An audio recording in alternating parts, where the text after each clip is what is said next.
Bloomberg Audio Studios. Podcasts, radio, news.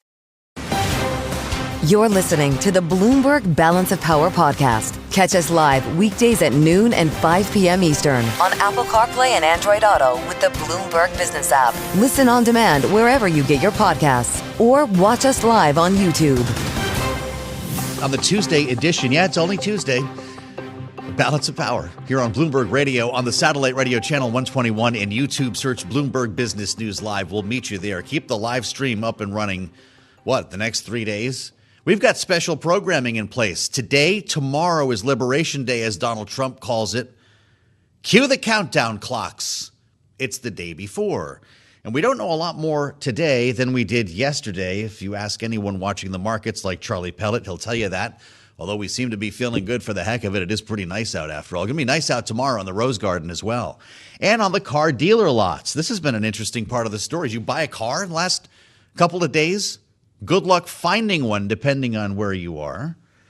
As we now hear more about the front loading on the consumer side, GM, Hyundai, both reporting big jumps in auto sales. Ahead of this, GM deliveries up 17% first quarter, 15% gain in retail volume. Ford retail sales up. Toyota, slight growth in the first 3 months of the year because, well, God knows anything could happen. And Donald Trump reminded us of that when he appeared alongside Kid Rock in full rock regalia behind the desk in the Oval Office last night. Listen. They're reciprocal. So whatever they charge us, we charge them, but we're being nicer than they were. The numbers will be lower than what they've been charging us, and in some cases maybe substantially lower, but we sort of have a world obligation perhaps. But we're going to be very nice. Relatively speaking, we're going to be very kind. I think they have a chance of doing better, actually, with the tariffs. It can actually help them in a certain way. And I think a lot of them will drop their tariffs. Wait a minute. We're going to be very kind. You heard that, right? In some cases, tariffs may be substantially lower. Maybe we're in for something different here. This is curious. Laura Davison covers this all day and helps to steer our coverage in Washington as editor of Bloomberg's politics team. Great to see you. Welcome back. We have no idea what's going to happen here tomorrow. It feels like than we did yesterday. What do we know, however? There's a Rose Garden event, and it's going to start after the closing bell. It'll start at 4 o'clock. That's the stated time. He'll come out to the Rose Garden and speak for, Trump typically speaks for 45 minutes to an hour when he comes out. He'll likely take some questions, but we don't know exactly what this will look like, how these things have played out in the past. As Trump has come out, he's sort of made some big sweeping pronouncements. He's maybe gotten a little bit into the specifics, but then there's some sort of call for reporters to go and hear more about what the details are. And the thing, particularly on this one, because there could be a different rate for every country or different rates for different groups of countries. Right. People are waiting to see what is the actual paper, the plan. Something will need to hit the Federal Register to make this important. And if you don't know what the Federal Register is, consider yourself lucky. But this is basically the big book of all of the federal regulations that are coming out any single day. So all eyes are going to be on that, and that will potentially, move markets overseas and futures markets as everyone is digesting this in real time. So this will be interesting. Then we could be in a world where we've got a news conference happening with Donald Trump.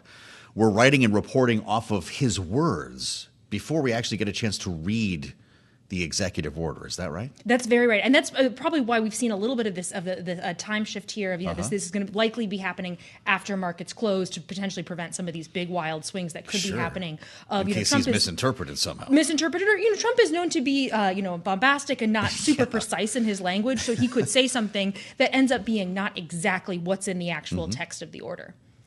What do we think we know? And by the way, you claw me back when you need to here. Reciprocal tariffs, he keeps saying that. We're going to get some form of reciprocity tomorrow. Auto tariffs, he's talked about, right? 25%. We expect that tomorrow? We expect that tomorrow. Okay. It goes into effect. They start collecting essentially on April 3rd. Understood. So we'll have maybe a box to check there. He's talked about a lot of other tariffs, though, as well.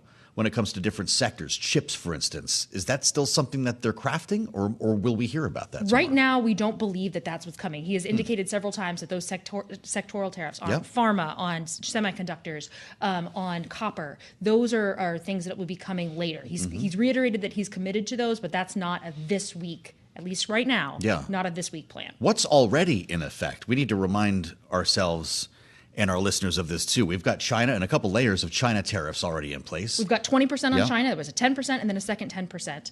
We have the 25% on Mexico and Canada with an exemption that's been in place for UMCA compliant goods. Which is a lot of stuff. And that's also set to expire this Okay. week as well. So that's another Will that sort be of updated pillar. tomorrow then? Potentially. Okay. We don't know. Wow. So there's a lot of moving pieces. Steel and aluminum? Steel and aluminum, that's been into effect, 25% on that. That's already there. And the thinking in the White House right now is that these are all going to be stacked tariffs. So if you're China and there's a 20% tariff on you already, you could be seeing yet another 20%. Or if you're South Korea, you export a lot of cars to the U.S. and that 25% auto tariff is going to hit you. You could again be seeing another percentage added on top of that. So these could be some really big swings that we're seeing. Donald Trump has talked about as well secondary tariffs, not secondary sanctions, but tariffs on Venezuelan oil and Russian oil. But those were kind of veiled threats in Truth Social posts. Does that become part of the story tomorrow? It's, again, another unknown, but something Okay. to watch. That he's been very, become very fond of this phrase, secondary tariffs, Yeah. as a way to sort of, punish behavior. Countries that are using Venezuelan oil. All of this is to say that nobody knows what's happening. Even at the White House, they're still debating. We could even see, Trump alluded to it in his comments earlier on Monday, that he wants to be, quote, nice. Originally, they had let's sort get of into that. envisioned this big plan that they would take all the tariffs that, an average rate of all the tariffs that a certain country has, look at other things like value-added taxes and digital service taxes and other Yep. trade barriers, and come up with some calculation and say, okay, for every country, here's a different number. That was going to be exceptionally difficult to do, and they're sort of at the point where they're realizing they don't really have time. So we Wow. may see a much more dialed back plan of saying, okay, certain countries are, there's just either a 10% across the board, which is what he talked about on the campaign trail, or we could see countries grouped into different, sort of what Trump views as the worst offenders to some of the countries he wants to be more friendly to. So they have a lower percentage. If you're a country that he's been more adversarial to, you get a higher number. Well, that's really important. That's news because we're trying to figure out what this means, right? As he just said, in some cases may be substantially lower. Is that what he's referring to? Or could that also involve maybe phone calls that are coming in from world leaders in the next 24 hours? It could also be about those phone calls that are coming in. But Bloomberg Economics has done a ton of great work sort of parsing out sort of what these numbers could be sort of on a maximalist approach and a minimalist approach. Trump and his team are looking at those sorts of numbers and saying, okay, if we were to include all of these, we could be at 50, 60, 70%. I think they realize that there's a huge market reaction, and having numbers like in the 10 to 25% range, which is kind of where Trump has been, those are a little bit more palatable and give you a little bit more negotiating room. Fascinating.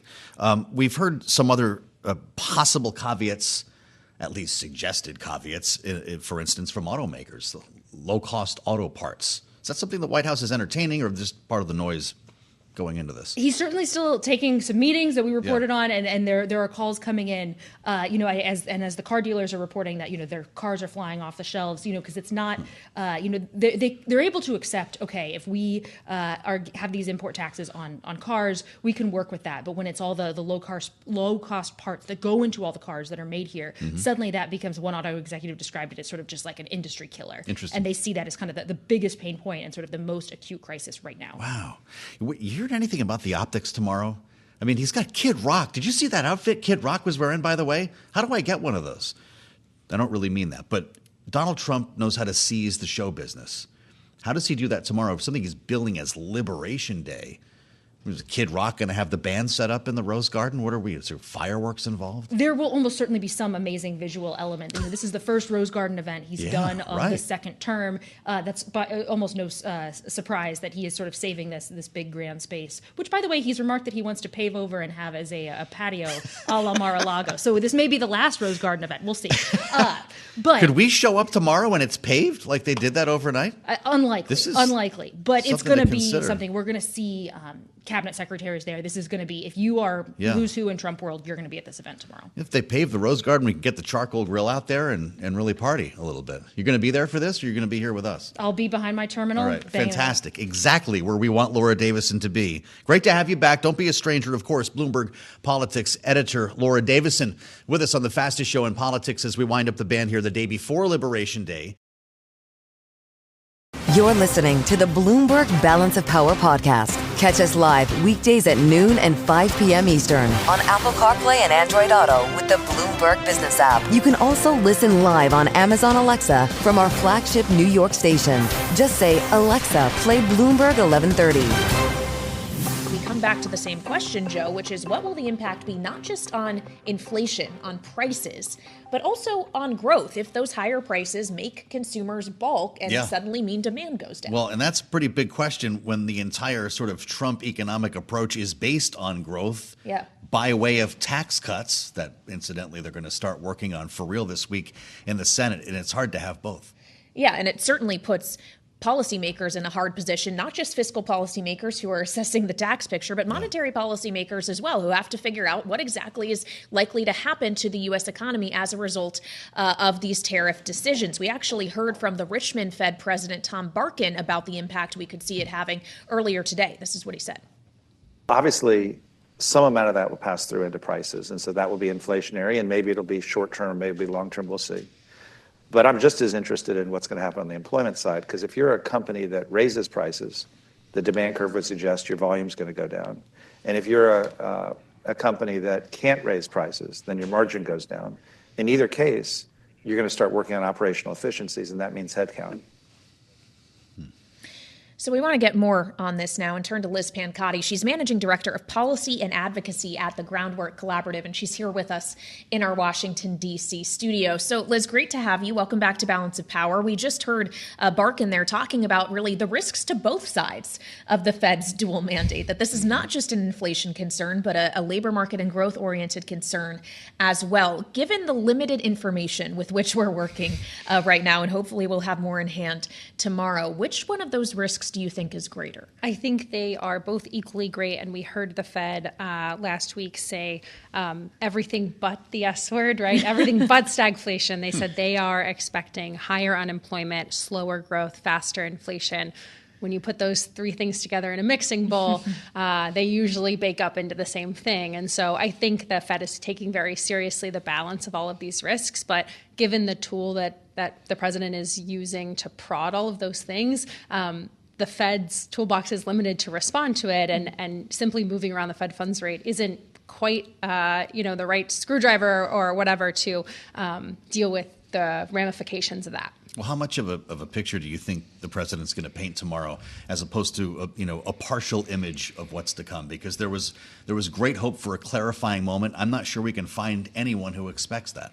I just heard reporting from the White House that the press secretary said that he is crafting the perfect tariff policy, and that everything will be clear tomorrow, and that they expect certainty for markets tomorrow.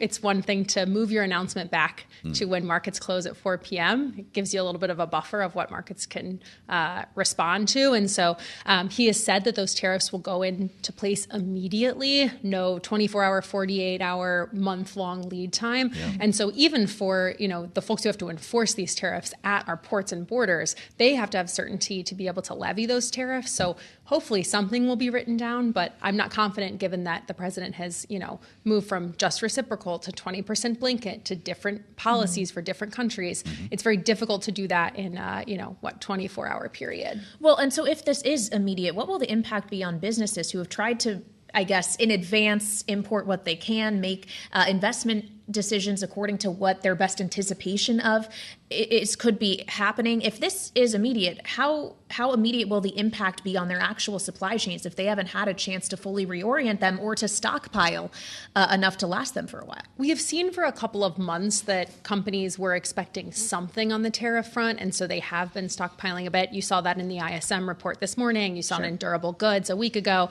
We have started to see companies, and even in their annual earnings calls, which have been going on the last few weeks, they have said we are putting orders in, trying to get ahead of these things. As you know, a month ago, he put in place the Mexico-Canada tariffs and then rolled back or paused many of those for a month. So for these companies, it's very difficult to have any sense of certainty.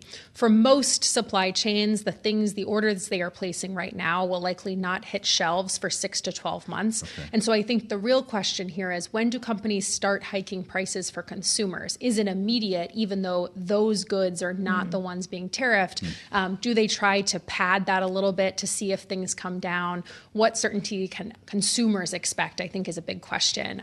But on both ends, you are seeing both in small business uncertainty and consumer confidence and sentiment, everyone is uncertain right now. Wall Street, consumers, workers, small businesses. It's really interesting to see consumers take part in that. It's one thing for corporations to be front-loading these tariffs here. But the word we got today from General Motors, deliveries up 17% in the first quarter, 15% gain in retail volume. Ford saw retail sales rise. Toyota up from the same time over last year. People are aware of this in a way that they might not be other economic trends or stories where they want to get something done before tomorrow.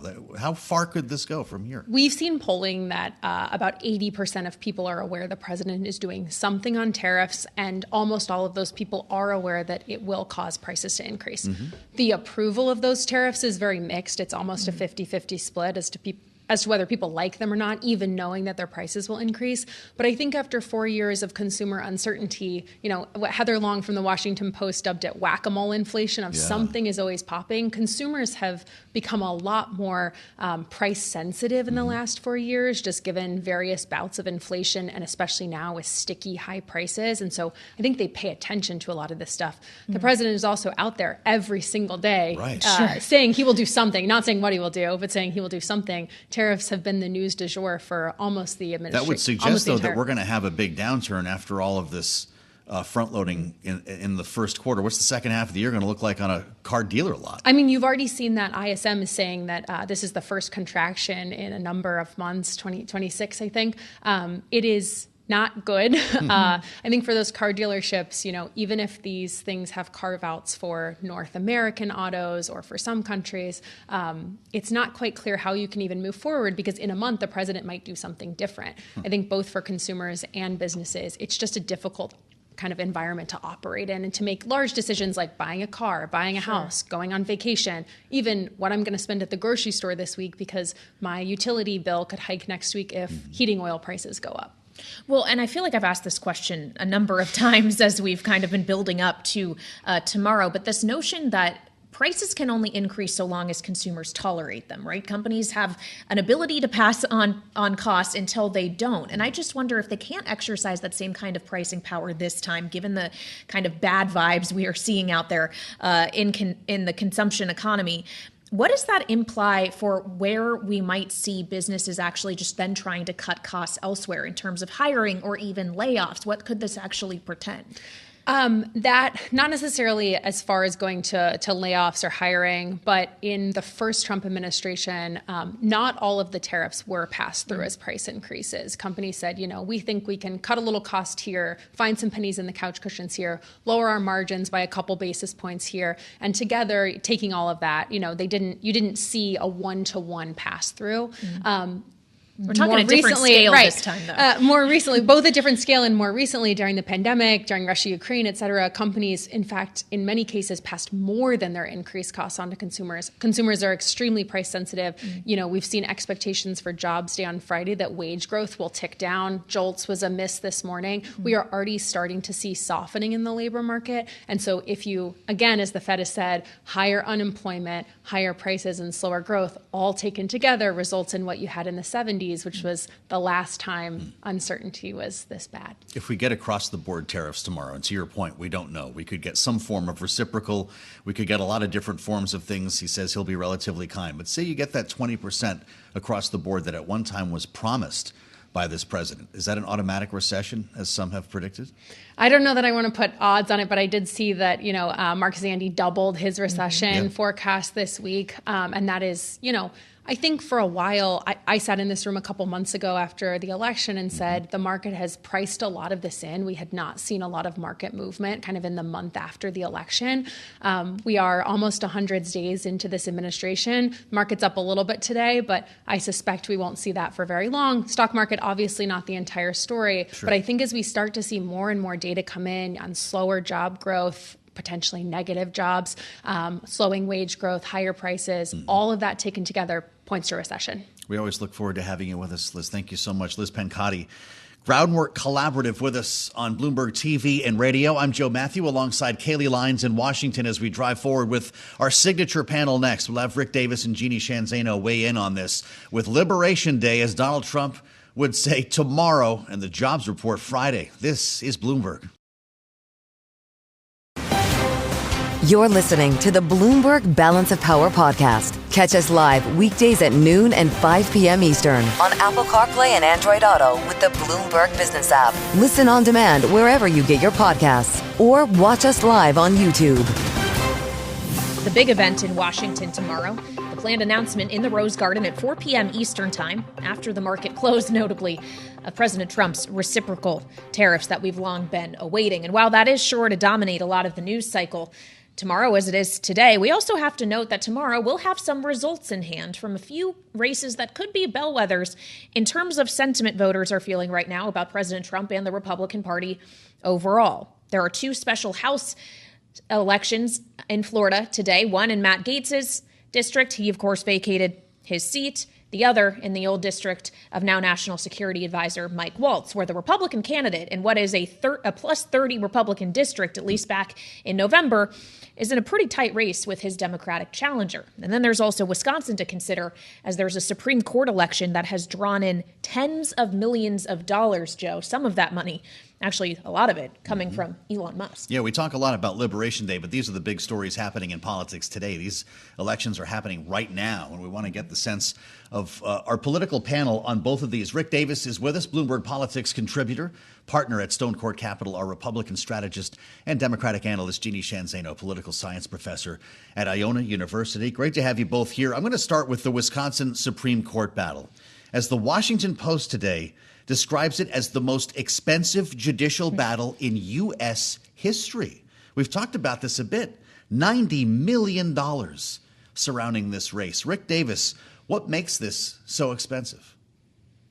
You know, it's kind of a referendum. It's a referendum on control of the Supreme Court in Wisconsin. So if Susan Crawford wins, it stays in liberal hands. If Brad Sherman wins, it becomes a better chance of becoming conservative. So there's an ideological battle in Wisconsin. Wisconsin is a key presidential primary state and a presidential electoral state. So it has great implications for the next presidential campaign. And on top of all that, Elon Musk has done his best to nationalize the race and make it a referendum on Elon Musk and Donald Trump. And I make that order specifically because it's more about Elon Musk right now than Donald Trump.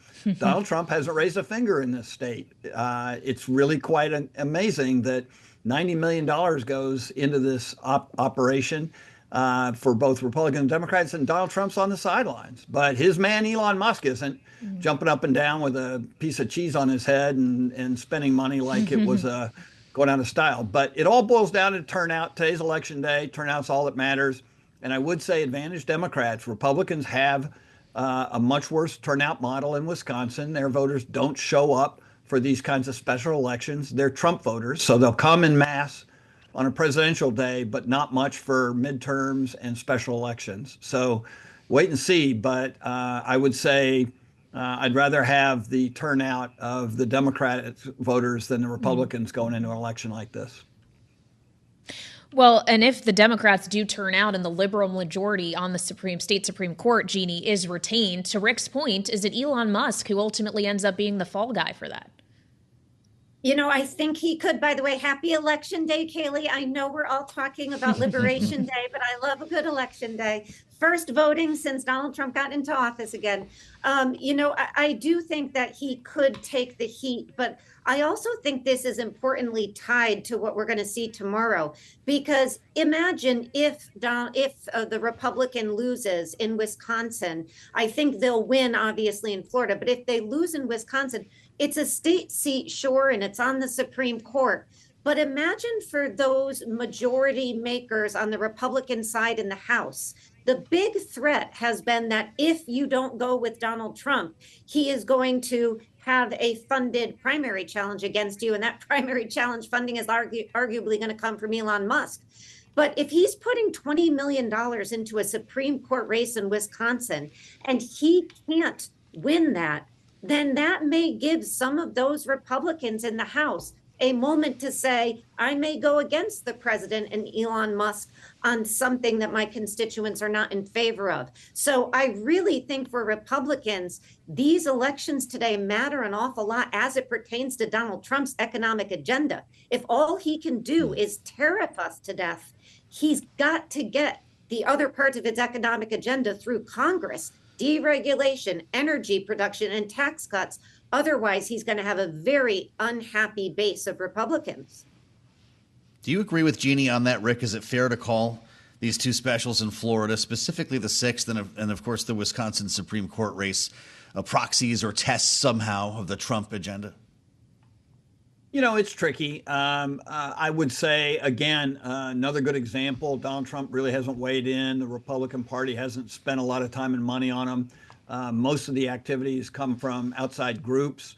And these are Trump plus 30, as Kailey said, districts. I mean, overwhelmingly supportive of Donald Trump. And even the most dire Republicans I've talked to said, well, a win by 10% is going to be enough to be respectable. No one's going to play the over-under, right? I mean, a win is a win, and I don't think it'll reflect significantly on the administration. Frankly, a Democratic winning in Lehigh Valley, Pennsylvania, like they did a couple weeks ago, that sends shockwaves through Republicans because Lehigh Valley is really one of the most important counties in Pennsylvania. As Lehigh goes, so does the state.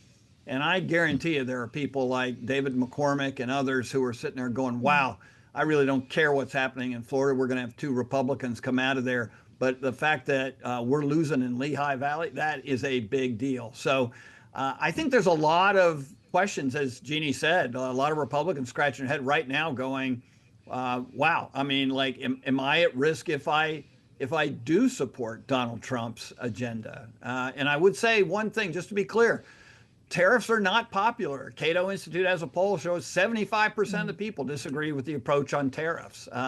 That is not something that's going to get you reelected, even in a primary right now. So there are a lot of people walking the plank right now for this Trump agenda, and everyone's hoping right now it pans out.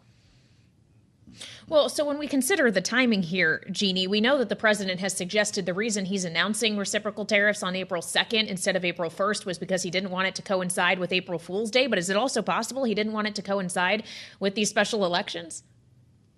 I think that's absolutely right. It never rang true that Donald Trump was that concerned about April Fool's Day. And listen, this is going to have an impact. I don't think anybody expects Democrats to win in 6 and 1 in Florida. Those are, to Rick's point, to your point, 30, 40-point districts for Donald Trump. But you're going to make a lot of members of the GOP very nervous if this is a close victory, because don't forget, you have some Republicans sitting in districts Kamala Harris won, some Republicans sitting in much narrower districts. And so those are the people who are going to be concerned. And again, to Rick's point, the tariffs are not popular. What is popular? Deregulation, the tax cuts, all of that takes moving through Congress. And with a majority this tight, the loss of any one of these members who begins to feel the threat is not necessarily Elon Musk's money, but going with Donald Trump's agenda, that could be the death knell for Donald Trump's ability to push through his entire economic agenda. So the White House is watching this very, very carefully today. Hey, Rick, if everyone's so confident that the Republicans will win the 2 specials in Florida, and we see Randy Fine expected to win by 10 or 15, depending on who you ask, albeit that's not the best performance for a district that Donald Trump won by over 30 points. But why did they have to sideline Elise Stefanik? That was said to be in part driven by concerns about Florida. When it comes down to hard math, though, these 2 stay Republican. Why did her career have to change, or was it about more than Florida? Yeah, I think it's more than Florida. I mean, Florida, 2-3 weeks ago, based on what Trump's pollster Tony Fabrizio was saying, was not a sure thing. And look, it's election day, right? Nothing's sure on election day. But I would say, too, probably more to do with trying to get this agenda through Congress. They have the slimmest of margins, 2 votes. if they take any risk at any time, with one of those votes, they may not be able to get an agenda that Donald Trump has campaigned on for 4 years through this Congress. And of course, we know that the Trump folks want to push all this through in year one because they know next year is an election year for Congress and it's anything goes. People are going to start voting the way they need to get reelected. And so you can't count on Republicans doing what Trump wants them to do. So I think it was a smart move from the perspective of just ensuring that this congressional agenda that he's got gets the action that it needs to get. All right, Rick Davis and Jeannie Sheehan Zaino, our signature political panel, joining us on this election day, one day ahead of reciprocal tariffs day. Thank you so much. And while we're watching those stories domestically, I do want to note we just got some headlines crossing the terminal related to geopolitics. These coming after a presser between the Ukrainian President Volodymyr Zelensky and the German Foreign Affairs Minister Annalena Baerbock regarding the ongoing war with Russia. President Zelensky said that Ukraine will be picking attorneys, lawyers, for talks with the U.S. in coming days, noting that NATO has not been discussed in talks around an economic deal with the United States. He also, Joe, says that Russia has halted long-range drone strikes as of today, Tuesday, and says that this coming Friday he will be discussing peace troops with allies. That's all of it from President Zelensky, indeed. And this, of course, follows the rhetoric we heard from Donald Trump over the weekend that he was angry. He used some other language to describe how he felt about Vladimir Putin, and maybe that's unlocking a little bit of movement here. If Russia is, in fact, halting drone strikes, it's a pretty major development in lieu of a ceasefire. Yeah, I just wonder what the would-be targets of those drones were. If this is pertaining to energy infrastructure in the Black Sea, things that both sides have been working on a temporary ceasefire on, we'll, of course, keep you up to date on this story. And we still have much more ahead here on Balance of Power. Robert McWhorter is going to join us on the fight between the Trump administration and the courts. That's still ahead here on Bloomberg TV and radio. You're listening to the Bloomberg Balance of Power podcast. Catch us live weekdays at noon and 5 p.m. Eastern on Apple CarPlay and Android Auto with the Bloomberg Business app. You can also listen live on Amazon Alexa from our flagship New York station. Just say, Alexa, play Bloomberg 1130. We're live in Washington alongside Kailey, Leinz. I am Joe Mathieu.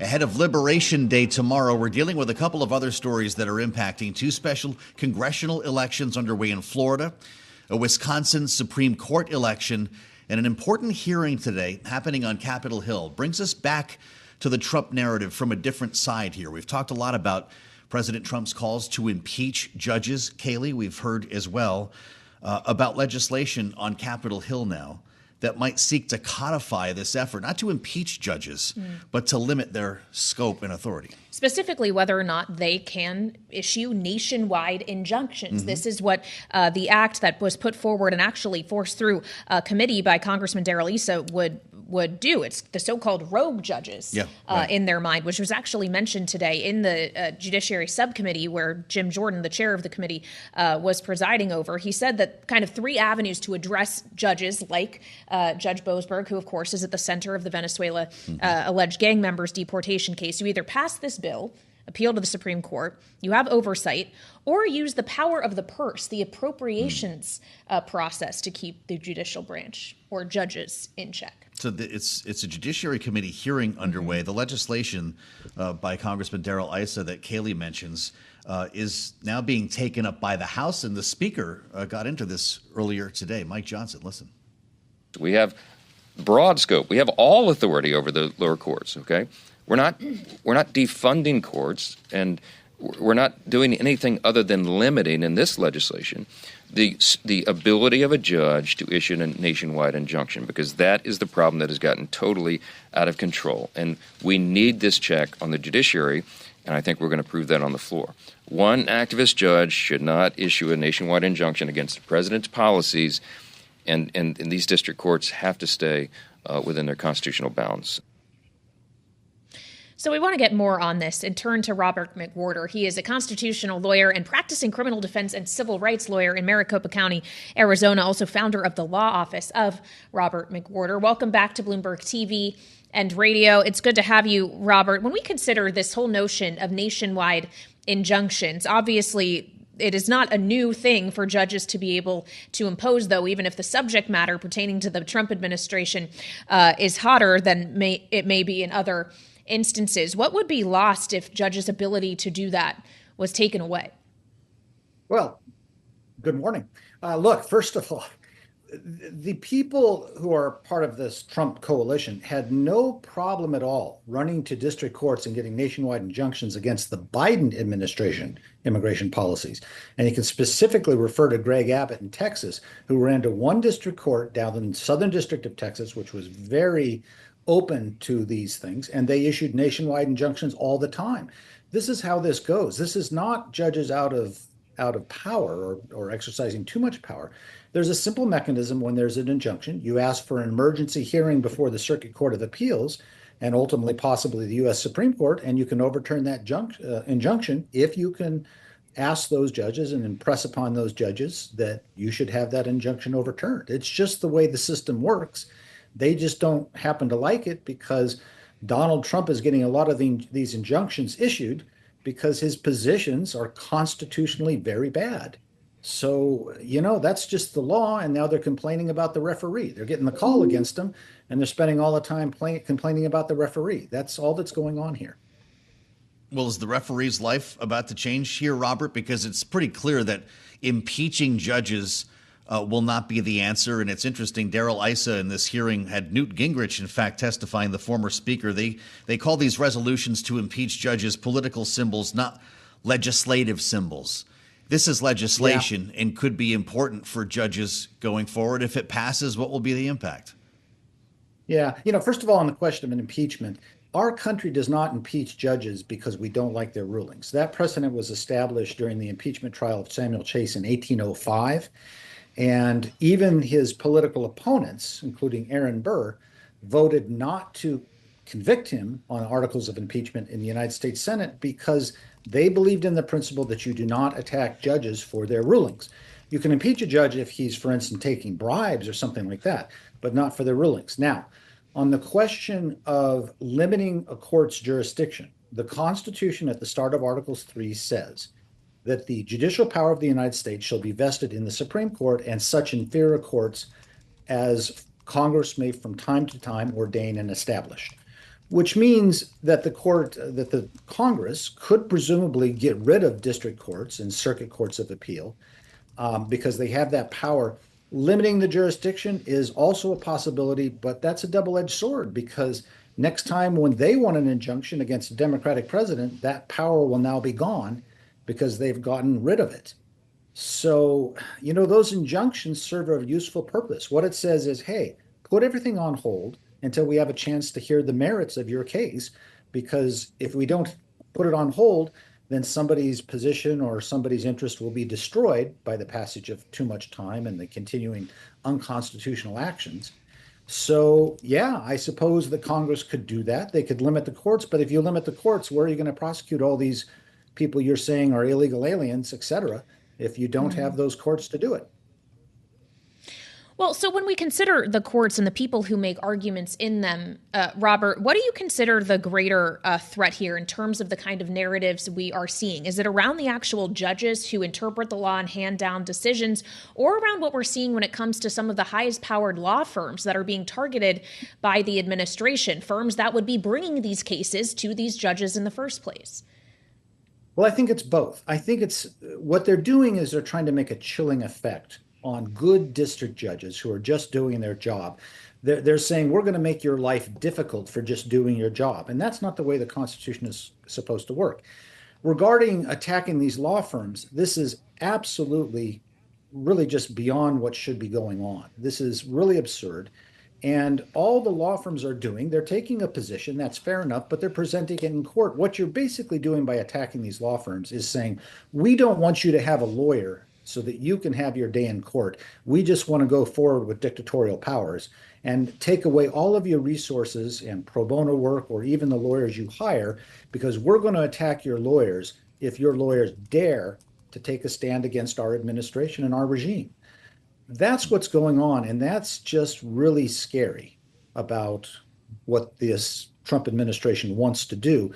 Once you start attacking people's lawyers, that should tell you that your legal position is bad, and you might want to think about a new legal position. Robert McWhirter, I want to ask you about a couple of the cases that have been identified following the deportations of alleged gang members that brought us, at least in one case here, to a call for a judge to be impeached, remembering that these alleged Venezuelan gang members were put on an airplane under the Alien Enemies Act and sent out of the country. That judge that Kailey mentioned called for the plane to be turned around. The White House did not acknowledge that, and it went on to El Salvador. A lot of other flights have gone to El Salvador, including one on Sunday night. The administration not using the Alien Enemies Act, in fact, calling it a counterterrorism operation, Robert. 17 alleged gang members to El Salvador. They were from both El Salvador and Venezuela. And there were a couple of cases that have been called out since then. In one case, a man from Maryland who was deported, according to the administration, because of an administrative error in the U.S. legally. His name, Kilmar Armando Abrego Garcia, you might hear about him. Another professional makeup artist by the name of Andre Jose Hernandez Romero, whose lawyer says that the tattoos that were identified to be gang tattoos, in fact, were tributes to his family. He identifies as gay. Both are said to possibly be in this maximum security prison in El Salvador for no reason. Robert, what happens to them? Well, they could be in great danger. They may have had political asylum or whatever reason. At the very least, the American taxpayers are going to be on the hook for a huge civil judgment. Once they're determined to actually have legal status or even be citizens, the American taxpayer is going to have to pay these judgments out, because this is just a total bungle on the part of the administration. And, let's not forget, they don't say who these folks are. They allege they're Venezuelan gang members. They allege they're part of Tren de Agua, but they don't know. And as I've said before, what's to stop this Trump regime from going in and grabbing me or you and saying to the public, we're part of Tren de Agua, and sending us down to El Salvador? I at least speak Spanish, but hey, that could be terrible. And what's the mechanism, due process rights, that we should have as American citizens, or even as undocumented persons have, to actually push back on that and say, hey, I'm not even a member of the gang, much less anything else, or should be actually deported? This is a way of handling immigration law. And by the way, now they're talking about not the Alien Enemies Act, because that's a weak ground. If you truly are a member of a gang and have a criminal past, you can be deported under the immigration statutes anyway. You put them in deportation proceedings, there's a process, and you can deport people normally. This is all for show, and a lot of people are going to be hurt and maybe killed, and the American taxpayers ultimately are going to pay out millions of dollars in judgments because of the incompetence of this administration. Well, Robert, you alluded to there the use of the Alien Enemies Act. There's also a question around the use of the Emergency Economic Powers Act when it comes to tariffs, which was supposed to be a live issue in the Senate today. There was going to be a vote on Democratic Senator Tim Kaine of Virginia's resolution to end that emergency declaration when it comes to Canada. Due to the filibustering of Senator Cory Booker, it looks like that may be put off until tomorrow. But that aside, the fundamental question here, Robert, is whether or not this actually is authorized use of this authority for the president, these emergency economic powers, or if it is acting in defiance of the Article 1 constitutional responsibility of Congress to be the one deciding tariff policy. Oh, I think that's absolutely the situation. It is acting in defiance. The question is whether Congress, and specifically the Republican majority, will get a backbone and start asserting their own authority and prerogatives under Article 1 of the Constitution. The Constitution was designed to have a balance of powers between the branches of government. And what has happened is parties sometimes circumvent that, but this has very much occurred here. And the Congress, under Article 1, are not exercising not only their power, their responsibility to be a check on the president. This idea of using this terrorism narrative, look, there are members of Tren de Agua that need to be deported from this country. Nobody argues that. Nobody argues about the deportation of violent criminals from this country. That's not the issue. Once you start using a terrorism designation, doesn't that kind of weaken actually fighting terrorists? I mean, let's not forget, 9/11 was a real failure of our kind of screening system in immigration law. And that's what these statutes were focused on doing. And then branching this out as a justification for tariffs to create a tariff war and expanding what you believe are your presidential powers is just not what the Constitution allows, and Congress needs to assert its own prerogatives and authority under the Constitution. Robert, great to have you back. Robert McWhirter with us on Bloomberg TV and radio as we consider the legal side of the Trump administration right now. We'll have a lot more on this as we track the hearing, Kailey, and wait for a ruling if this goes to the Supreme Court. Thanks for listening to the Balance of Power podcast. Make sure to subscribe if you haven't already at Apple, Spotify, or wherever you get your podcasts. And you can find us live every weekday from Washington, D.C. at noontime Eastern at Bloomberg.com.